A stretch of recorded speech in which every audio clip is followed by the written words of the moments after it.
Hey, what is going on with you all? Thank you for tapping in with me again today. And if you're new to the channel, my name is Cleveland. So welcome to the Fish Corner, everybody. If you're new to the channel, do a couple of things before this video gets started. Hit the subscribe button, hit the notification bell, and then hit the like button for me one time.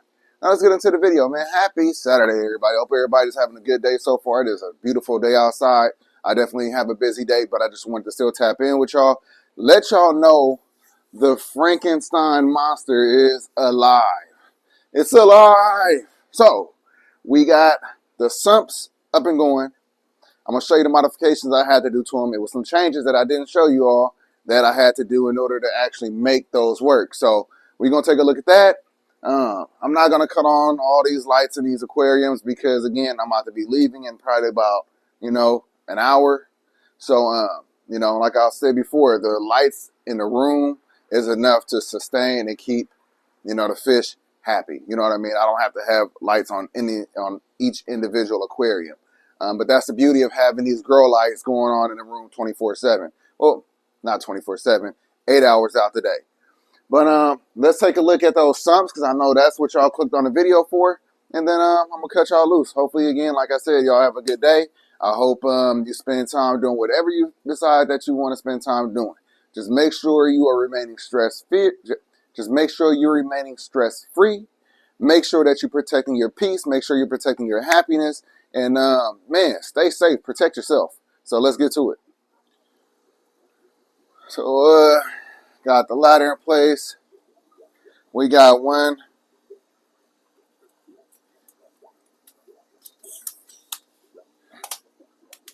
We got this one right here coming into the 225 down below.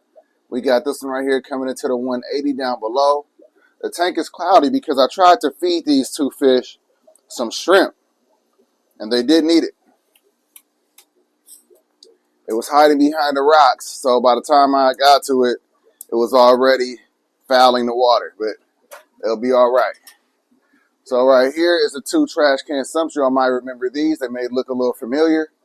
Now the pipe work, the spaghetti, looks a bit different. You can tell by the white pieces of PVC up there. So initially I wanted to have two tanks going into two tanks going into one trash can, and then the other two tanks going into the other trash can. The two in the bottom going into one, the two on the top going into one. Now, that wasn't possible, y'all, just because of the distance between each aquarium, aquarium size, etc. It just wasn't something that was possible. Maybe if I would have had, two more pipes coming out, so a pipe coming out right there and a pipe coming out right there, that might have worked, but in the end, it just wasn't possible the way I had it set up. And I didn't want to put two more pipes into here. Maybe in the future I will, but again, once I do that, there's no going back, so I might just leave it like this. The 240 right here is being ran off of FX6. I'm going to stick my FX4 back on here, and but take a look at the spaghetti. Take a look how it's going. So as you can see, this one right here is for the 180. So like I said, it's going to definitely clear up, and that filter faucet's already doing what it's supposed to do. You see the little brown spot. And then over here is a 225. So under these baskets, there's two big media bags. That's where all of my biological filtration is going to be done at. The beneficial bacteria is going to colonize on all of that media. And so when it's time to clean this, I just pull out these baskets. I just stick my tube or my vacuum down at the bottom and suck out all the nasty stuff that's in the bottom. It's going to be very easy to maintain these sumps. Now, as far as the other pipes that's still going in there, well, I could probably end up cutting a few of these back, like this one right here, and this one right here, and just have them going down to the drain line, which is right here. So I could actually cut it straight into the drain line. So that's still golden. I still have pumps that's able to pump the water out the aquarium extremely fast when it comes time for draining them. As far as filtration, like I said, they're covered FX6, FX4. And then water in, I already have water hoses just like that already going into the aquarium for the quick fill up. I have one right here, and that spaghetti down there that I need to put into this 125. But for the most part, everything is covered. I wanted to have filtration covered, I wanted to have draining covered, and I wanted to have water in covered. And all of that is done successfully. You know, I ended up painting these trash can black because I just thought it would probably look a little bit better. There's the gray one that I'm painting black, and then here's the black ones. So, you know, I could even paint that silicone, but, you know, it don't really like to stick to silicone. But anyway, I'm glad that's finally done. That was something that I was concerned about as far as this one right there. Since I didn't have the big channel locks, I couldn't tighten it good enough. So it did leak the first time, which is the reason why I went ahead and went overboard with that silicone. But the main thing that allowed me to change it, I had to get these 20-inch channel locks. Now, these are very large channel locks. The ones I had were 16-inch channel locks, and they were the biggest I had. So that bulkhead, that 2-inch pipe bulkhead, you're definitely gonna need, you know, 20-inch channel locks, 20.5-inch channel locks in order to tighten that nut on that bulkhead. So if you don't have large channel locks, don't even buy that bulkhead, because you'll end up mad as hell that you can't tighten it good enough. So that's pretty much it. Just wanted to show y'all that the sump is going. Let's take a look at the 225 real quick.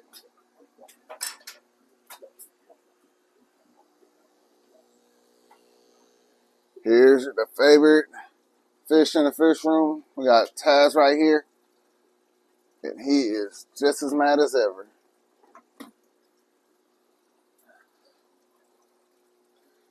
Yeah, so that's Taz.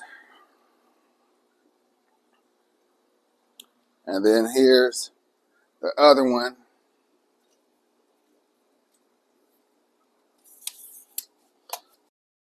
And there's the other one plumbed in right there. So, yeah, everything is working, not leaking, which is good. Eventually, I'll probably be able to take off some of these sponge filters. Like I said, I'll probably keep one, hide it back behind the rock work right there, but at least it'll give more surface water agitation. Or I might even just leave them all in, and just hide them all, put all three of them back behind the rock so you can't really see them, but you can see the bubbles. But, you know, it's always something to do. Like I said, the fish room is always evolving, always something that I decide that I want to try doing to try to make things better. All right, so before I go, I want to talk to my OGs. I want to talk to y'all about that Vittatus African tigerfish, like what happened to it. So some of y'all, I guess, didn't notice that I didn't show him off. Haven't shown him off for a long time. So he's been out of there in the freezer for months. When I moved Capone into the 125, if y'all remember, the OGs will probably remember. Anybody that actually keep up with the content will remember that I had the Vittatus in that tank. I had to put Capone in there. You know, Capone is 14 inches. So at that point, I already had the albino silver arowana inside of the 800-gallon pond with everybody else. It was working out fine. So I just had the Oscar in there and the 2 peacock bass. You know, they're not really aggressive like that. They don't really, you know, eat live fish, go after live fish and things like that. So I put them in there. Everything was fine. And I woke up in the morning and, you know, he was, you know, unalive. You know what I mean? And then his nose was kind of like busted up. So I know that he got inside of that tank and was just hitting the top, hitting that glass. That's a really, you know, thick piece of glass right there. And he was just hitting it. You know, he hit it until he unalived himself. So I was definitely upset. You know, I was definitely mad because it's like, man, You know, if I would have known that that was going to happen, I would have put him somewhere else. Even though, you know, I was trying to give him an upgrade. You know, he went from 125 to 225. You know, he was going to be able to grow out in there. I wanted him to eventually go inside of, you know, the 1300 with everybody else. You know, so I tried to provide him a bigger tank, and it ended up not working out. So that's what happened, and I just put them in the freezer. You know, I got a few fish that's passed along naturally in the freezer. I still got my Dovi in there. I have the red Texas in there. I got Nigel in there. I got a Midas cichlid in there. So there's quite a few fish in there. Why am I keeping them? Well, the Dovi, I was gonna bury the Dovi, and now I'm just like, man. You know, as y'all know, Dovi, my favorite fish. You know, it's not the same if it's frozen. Obviously, it's not alive, but you know, I don't know. Just not ready to get rid of them yet. As far as the other ones, the saltwater fish, I will probably end up just, you know, getting rid of those. The red Texas, I'm actually going to feed that to the arowanas in one of the next upcoming videos.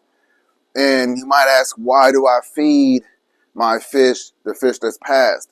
Well, if it's naturally, I really don't want to just have it be like a total waste. You know what I mean? Yeah, that was not the intended purpose, but at least something comes from it. At least something positive comes from it, even if it's feeding another fish. Now, I can't do that with every fish, obviously, and I wouldn't do that with every fish. If it was like a fish that I really had a connection with, I probably wouldn't be able to do that. You know, I didn't have that connection with the Vittatus African tiger fish. I don't have that with the red Texas.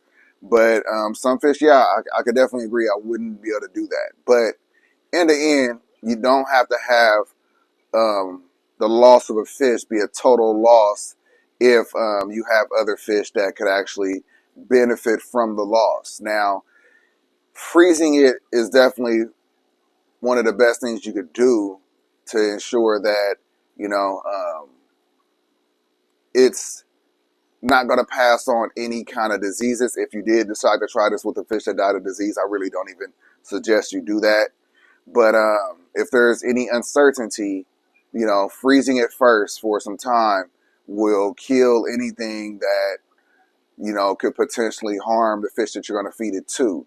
But again, like I said, if it wasn't natural, even getting beat up, that's natural. You know what I mean? It didn't die from sickness. So you could even still freeze a fish like that in those conditions and still feed it to another fish after you froze it for some time. But, you know, that's just something that I do. I don't, you know, I'm not saying that you have to do this or you should do this, just saying this is what I do, just so if you was curious.